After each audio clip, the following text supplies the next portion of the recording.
হাসিনাকে যদি দেশে আসা লাগবে না, ওনাকে দেশে নিয়ে আসবো আমরা। কারণ ভারতের সাথে আপনারা জানেন বন্দি বিনিময় চুক্তি বাংলাদেশের সাথে রয়েছে। সেই জায়গা থেকে ওনাকে নিয়ে এসে আমরা বিচারে কাঠগড়ায় দাঁড় করাতে চাই। হারা হচ্ছে বিডিআর বিদ্রোহের যে অঘটন ঘটিয়েছে তার বিচারটা বাংলার মাটিতে হওয়া উচিত। দৃষ্টান্তমূলক শাস্তি হওয়া উচিত। সেটা কারা ঘটিয়েছে? আবার হেফাজত ইসলামের নেতাকর্মীদের কারা হত্যা করেছে? তার সুস্পষ্ট কি ডকুমেন্টারি রয়েছে? সেগুলা বিচার প্রক্রিয়া চালানোর জন্য হাসিনার দরকার। এই যে ২৪ সালে এই আন্দোলনে হাজার হাজার মানুষকে হত্যা করেছে, গুম করেছে, এই আন্দোলনে যাদের হত্যা করেছে সেই বিচার হওয়ার পূর্ববর্তী মুহূর্ত পর্যন্ত আওয়ামী লীগের রাজনৈতিক কার্যক্রম মাস্ট বি, সেটা প্রহিবিটেড করতে হবে, সেটাকে বন্ধ করতে হবে এবং বিচার কার্য সম্পাদনের পরবর্তী মুহূর্তে এটা নিষিদ্ধ সংগঠন হিসেবে আমরা এখন কাউন্ট করছি। পরবর্তীতে তাদের রাজনীতির অধিকার দেশে আসবেন বা রাজনৈতিক কার্যক্রম করছেন সেটা কতটুকু আহ সত্য কিনা, আসবে কিনা। এখন আমরা দীর্ঘদিন আন্দোলন সংগ্রাম করেছি, একটা ফ্যাসিবাদের পতন ঘটিয়েছি। সেই ২০১৮ সাল থেকে আন্দোলন করছি, কোটা রিফরমেশন মুভমেন্ট থেকে আরো বিভিন্ন ধরনের মুভমেন্ট। আমরা কিন্তু ছাত্র আন্দোলন করেছি, জেল খেটেছি, রিমান্ডে ছিলাম। তো সেই জায়গা থেকে এখন শেখ হাসিনা দেশে আসবেন কিনা সেটা আমার প্রিভিয়াস রাজনৈতিক এক্সপেরিয়েন্স থেকে বলে যে শেখ হাসিনা দেশে আসার মতো সুযোগ সুযোগ আছে। আমরা অলওয়েজ ওয়েলকাম শেখ হাসিনা। কারণটা হচ্ছে বিডিআর বিদ্রোহের যে অঘটন ঘটিয়েছে তার বিচারটা বাংলার মাটিতে হওয়া উচিত। দৃষ্টান্তমূলক শাস্তি হওয়া উচিত। সেটা কারা ঘটিয়েছে? আবার হেফাজত ইসলামের নেতাকর্মীদের কারা হত্যা করেছে? তার সুস্পষ্ট কি ডকুমেন্টারি রয়েছে? সেগুলা বিচার প্রক্রিয়া চালানোর জন্য হাসিনার দরকার।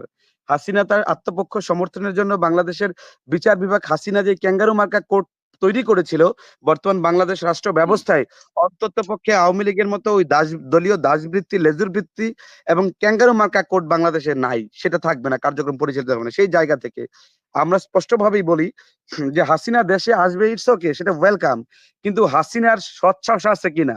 যেই জাতির বঙ্গবন্ধুর কথাই বলি, যার ডাকে ৭.৫ কোটি বাঙালি সাড়া দিয়ে স্বাধীন সার্বভৌম বাংলাদেশ অর্জন করেছে, কিন্তু পরবর্তী আপনি দেখেন ৩ দিন পূর্বে গভর্নমেন্ট ফলের ৩ দিন পূর্বেও তিনি বলেছেন যে শেখের বেটি পালায় না। কিন্তু অত্যন্ত ম্যাটার অফ রিগ্রেট দ্যাট, অত্যন্ত দুঃখের পরিতাপের বিষয় হচ্ছে উনি আবার বাংলাদেশে এসেছেন, মানে বলেছেন ৩ দিন পরে উনি ৫ আগস্ট তিনি নাই হয়ে গেছেন, তিনি পালায় গেছেন। তার মানে কি? কথা কাজের সামঞ্জস্য বিধান এইসব মানে হাসিনার কিছু কথা আপনি মুনাফিকের ৩টা লক্ষণ, তার মধ্যে মাশাআল্লাহ ৩টা লক্ষণ হাসিনার মধ্যে এক্সিস্ট করছে। তিনি বলছেন দেশে আসবেন, আমরা তো বলি আসেন, দেশে আসার সুযোগ আছে। দেশে উনি আসতে চায়, আমরা ওনাকে দেশে নিয়ে আসতে চাই। নিয়ে এসে বিচারের কাঠগড়ায় ওনাকে দাঁড় করাতে চাই। আজকে রাষ্ট্র ব্যবস্থার মধ্যে হাসিনা আজকে বইলা উস্কানি দিচ্ছে। আপনারা জানেন যে বিচারপতি ওবায়দুর রহমানের মাধ্যমে আবার একটি পাল্টা প্রতি বিপ্লব গঠনের একটা প্রক্রিয়া চলেছিল, সেইটা আমরা প্রতিহত করেছি এবং সকাল বেলায় ওনাকে আমরা আমরা ছাত্র সমাজ মিলে, যে ঢাকা বিশ্ববিদ্যালয়ের মেধাবী শিক্ষার্থী, সেই জায়গা থেকে আমরা মিলে ওনাকে পদত্যাগ করিয়েছে এবং পরবর্তীতে নতুন বিচারপতি নিয়োগ দেওয়া হয়েছে। তারপর আপনারা জানেন অফিসার্স ক্লাবে আরেকটি বৈঠক করেছিল সেইখানে, কারণ হাসিনা সরকার, আমরা আপনার প্রিভিয়াস যে স্বরাষ্ট্রমন্ত্রী ছিলেন হয়েছেন সাখাওয়াত সাহেব, ওনার সাথে বৈঠক করেছি। বলেছে অ্যাডমিনিস্ট্রেশনে এমন কোনো প্লেস নাই, জায়গা নাই, যেই জায়গাটা একটু সুষ্ঠু নিরপেক্ষ দলীয় লেজুর ভিত্তিহীন করতে পেরেছে, যে সেইটাকে কেন্দ্র করে রাষ্ট্রটাকে সুষ্ঠু ধারায় পরিচালনা করা সম্ভব। অত্যন্ত দুঃখের বিষয়, রাষ্ট্রের অ্যাডমিনিস্ট্রেটিভ প্রত্যেকটা জায়গায় এই পরিমাণ দলীয় লেজুর ভিত্তি করছে, সেটা যদি ট্রান্সফার করে বা স্থানান্তর করে সেটাও কয়েক মাস লাগবে, মানে অন্তত পক্ষে ৬ মাস লাগবে একটা ল এন্ড অর্ডার এনফোর্সমেন্ট এজেন্সিকে সঠিকভাবে কাজ করার জন্য, একটা ফ্রেমওয়ার্কে নিয়ে আসার জন্য। তার মানে কি? এই যে যারা সুবিধা ভোগ করছে, তারা চায় আওয়ামী লীগের শাসন আবার পুনঃ বাস্তবায়ন হোক। আমরাও চাই, আওয়ামী লীগ দেশের একটি বৃহত্তর রাজনৈতিক দল ছিল। এই ইতিহাসের যদি আমরা পুনরাবৃত্তি করতে চাই, তাহলে বাংলাদেশ ওই মুসলিম লীগের কথা এখন চলে আসে, যে রাজনৈতিক দল ন্যাপের কথা চলে আসে, যে রাজনৈতিক দল মুসলিম লীগের কথাই তো উঠতো বসতো, মানুষ ওয়েল অ্যাকসেপ্ট করতো। সময়ের চাহিদায় তারা হারিয়ে গেছে। সেই জায়গায় আজকে হাসিনা দেশে আসতেছে, আমরা বলি ওয়েলকাম, হাসিনা দেশে আসো। কিন্তু অত্যন্ত দুঃখের বিষয়, হাসিনা 15ই আগস্ট আরেকটি প্রতি বিপ্লব ঘটানোর জন্য চেষ্টা করেছে। আপনারা জানেন, আমার লজ্জা হয় ওনার কথা শুনলে। যেই নেত্রী নেতাকর্মীকে দেশে রেখে চোরের মতো পালিয়ে গেছে পার্শ্ব দেশে, তিনি আবার অন্য দেশে বসে উস্কানি দিচ্ছে যে 15ই আগস্ট আপনার রাস্তায় নামেন, সবাই ঢাকাগামী হন। মনে হয় ঢাকায় বসে ওনার ওই ফুলচন্দন দিয়ে বাংলাদেশে নিয়ে আসবে। তো এই যে একটি প্রক্রিয়া, আমরা সুস্পষ্টভাবে বলি always welcome Sheikh Hasina in our country, but welcome আসুক। কেন চাই? বিচারের মুখোমুখি হোক। বাংলাদেশে হাসিনার বিচার ব্যবস্থা এখন নাই, সেই বিচার ব্যবস্থা অলরেডি হ্যাভ ডেমোলাইজড। তো রাইট নাও এখন আমাদের কাজটা হচ্ছে কি, যে হাসিনাকে যদি দেশে আসা লাগবে না, ওনাকে দেশে নিয়ে আসবো আমরা। কারণ ভারতের সাথে আপনারা জানেন বন্দি বিনিময় চুক্তি বাংলাদেশের সাথে রয়েছে। সেই জায়গা থেকে ওনাকে নিয়ে এসে আমরা বিচারে কাঠগড়ায় দাঁড় করাতে চাই। হাসিনা হচ্ছে রক্ত পিপাসু একটি মানুষ খেকো, যে কিনা আপনারা জানেন সাবেক প্রধান বিচারপতি সুরেন্দ্র কুমার সিনহাকে তিনি বানিয়েছিলেন। সেই সময় ষোড়শ সংশোধনীর মাধ্যমে বিচার বিভাগকে বিচার বিভাগকে অভিশংসনের দায়িত্ব দিয়েছিলেন মহান সংসদের উপর। সেইটা পাশ হয় নাই। সেইটা সুরেন্দ্র কুমার সিনহার বিরোধিতা করেছিলেন। যেই মহান সংসদ নির্বাচিত নয়, সেই সংসদ যদি অভিশংসন করে বিচার বিভাগকে, তাহলে সেটা সম্পূর্ণ অবৈধ এবং বিচার বিভাগ সম্পূর্ণ ইনফ্লুয়েন্সিয়াল ভ্যালু ক্রিয়েট করবে হচ্ছে সংসদ। জানেন আওয়ামী লীগের 18, 24 প্রত্যেকটা নির্বাচন অবৈধ নির্বাচন হিসেবে কাউন্টেড হয়েছে এবং সেই জায়গায় ভোটিং রাইটসটা ইমপ্লিমেন্টেশন হয় না। তো সেই জায়গায় আমরা বলবো যত গুঞ্জন হোক, যা কিছুই হোক, আমরা হাসিনাকে দেশে চাই।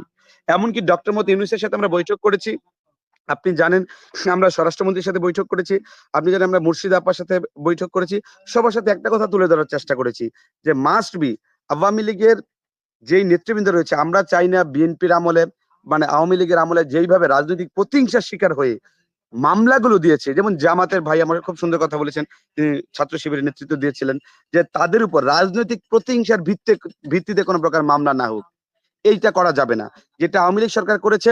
আপনারা দেখেছেন এই যে একটা আন্দোলন হয়েছে, আমরা কোটা রিফরমেশন মুভমেন্ট করেছি 2018-এ। তার পরবর্তী আসিফ বর্তমান উপদেষ্টাতে আছে, তিনি আমাদের ঢাকা বিশ্ববিদ্যালয়ের ছাত্র অধিকার পরিষদের সভাপতি, নাহিদ ছিল আমাদের সংস্কৃতি সম্পাদক, আমি জসিমউদ্দিন ভিপি নির্বাচন করেছি।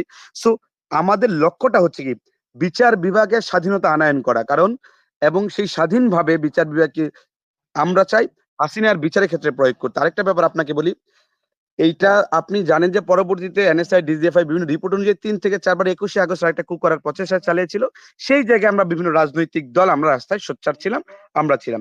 এখন আরেকটা ব্যাপার, আপনি যে কোশ্চেনটা করেছিলেন যে আওয়ামী লীগের নেতৃবৃন্দকে বিভিন্ন জায়গায় গ্রেফতার করছে, শো করছে, তাদেরকে কারাগারে নিচ্ছে কিনা সেই বিষয়টা আপনি অবহিত না। এখন কিছু বিষয় আপনারা মিডিয়াতে যারা রয়েছেন, that is my humble request, you have to find out this. আপনাদের সেটা খুঁজে বের করতে হবে, কিছু কাজ আপনাদের দায়িত্ব নিতে হবে। রাষ্ট্রের the fourth state of this country সেটা হচ্ছে মিডিয়া।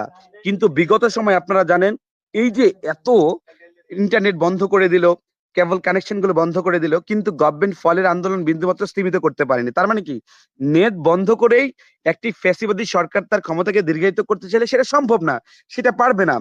কিন্তু তারা সেই প্রসিডিউর অবলম্বন করেছে। তখন প্রত্যেকটা মিডিয়া, কোন মিডিয়া কি এই দেশের হ্যাভহ্যাজার সিচুয়েশনকে তুলে ধরতে পেরেছে? পারেনি। তো আমি বলবো right now the fourth state in our country এটা হচ্ছে গণমাধ্যম। সো আপনাদেরকে কিছু খুঁজে বের করতে হবে। আর একটা স্পষ্টত বিষয় বলি, হাসিনার আয়নাঘর এখন নাই। আল জাজিরা যে রিপোর্টটি করেছে 2021-এ, সেই জায়গাটা এখন বর্তমানে বাংলাদেশে নাই।